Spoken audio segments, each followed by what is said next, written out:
Examining wrestling stories and matches through the eyes of game plans, adjustments, intangibles, and analytics. This is the series.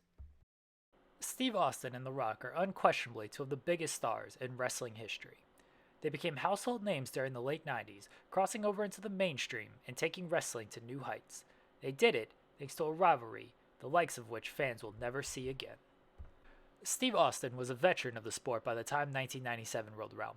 He had been wrestling for nearly a decade and had won championships in WCW. Though he never reached the top of the mountain in WCW and got off to a rough start in the WWE system, his confidence was unshakable. Austin may not have looked like the next big superstar.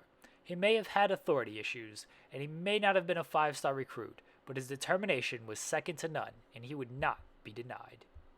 The Rock's path was much different. He was still a baby in the world of wrestling, but was immediately given the ball and asked to run with it due to his genetics. Unfortunately for him, he wasn't ready to step into the spotlight so quickly, and he faltered. It wasn't until he joined the Nation of Domination and started to thrive in a supporting role that he showed he was ready to lead on his own. The first meeting between The Rock and Austin took place at WWF In Your House D-Generation X in December 1997. Austin was coming off a neck injury he suffered at SummerSlam in August and only wrestled once on television, a 4-minute match at Survivor Series in November. Rock was the more active competitor, but he had failed to string together significant victories coming into the bout. Wins and losses didn't particularly matter coming into this match at D-Generation X. The match was set up due to The Rock stealing Austin's Intercontinental Championship and declaring himself the best damn Intercontinental Champion.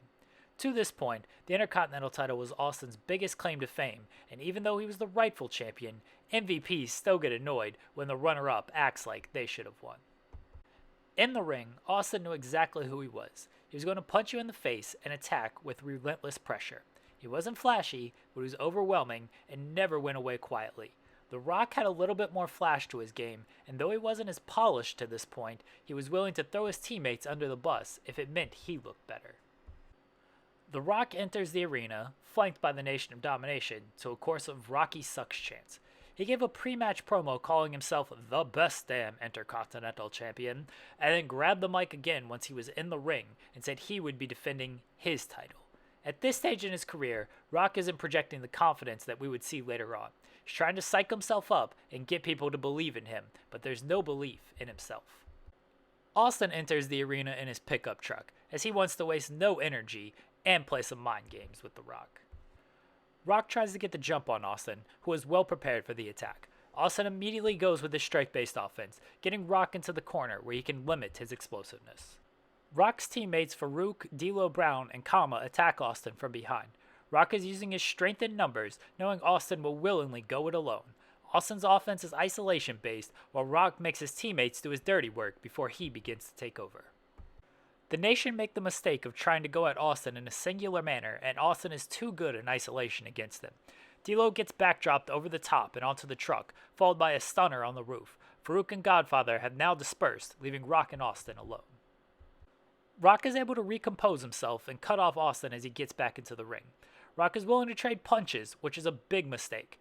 Though he's a precision striker, he doesn't pack the same punch as Austin, who is willing to take 3 in order to give 1.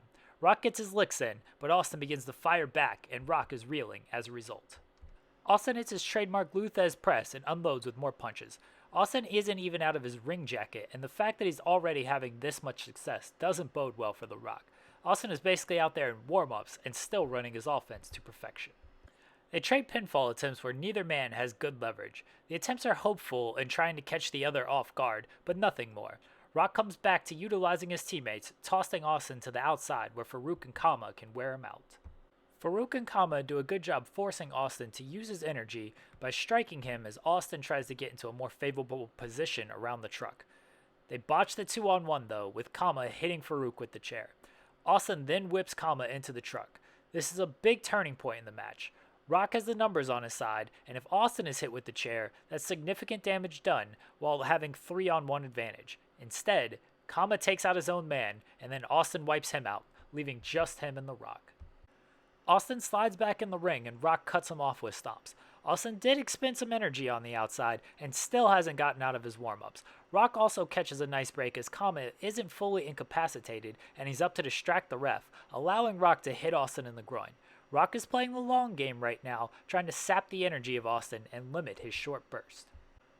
Rock wears Austin down with kicks and punches, but Austin briefly turns the tide with a few punches of his own before Rock hits a scoop slam.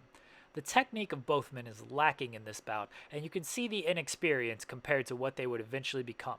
Austin is trying to make things into a gritty battle, and Rock isn't polished or precise enough to counter that.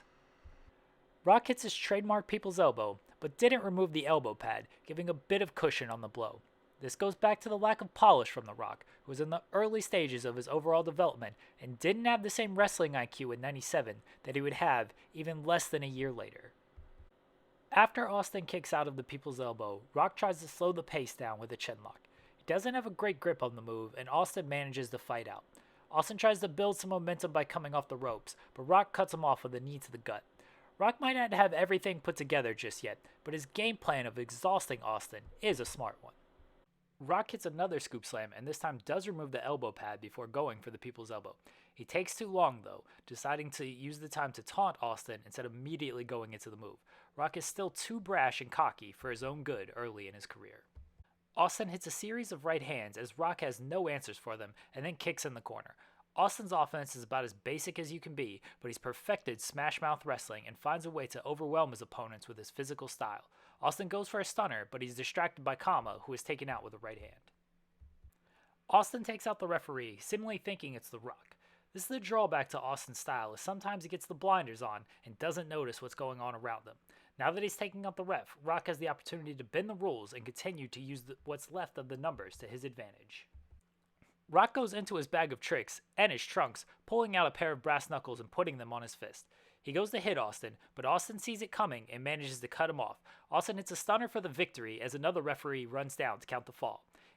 Without even taking off his jacket, Austin overwhelmed The Rock and treated him like a layup line. Austin won this bout thanks in large part due to his smash mouth offense and veteran ring savvy. Rock was just over a year into his WWF career, while Austin was at nearly a decade. Rock was still finding himself as a wrestler and honing his offensive skills, while Austin, though he didn't do anything flashy, knew exactly who he was. Rock had the correct game plan in this bout. He used the numbers and tried to test the cardio of Austin. His biggest mistake was getting in too many striking exchanges and his overall lack of experience, especially compared to Austin. This was The Rock with less than 82 regular season games under his belt and no playoff experience. Austin scored the first victory in what would become a legendary rivalry, using this win to catapult himself to a Royal Rumble victory and eventual title shot at the WWE Championship.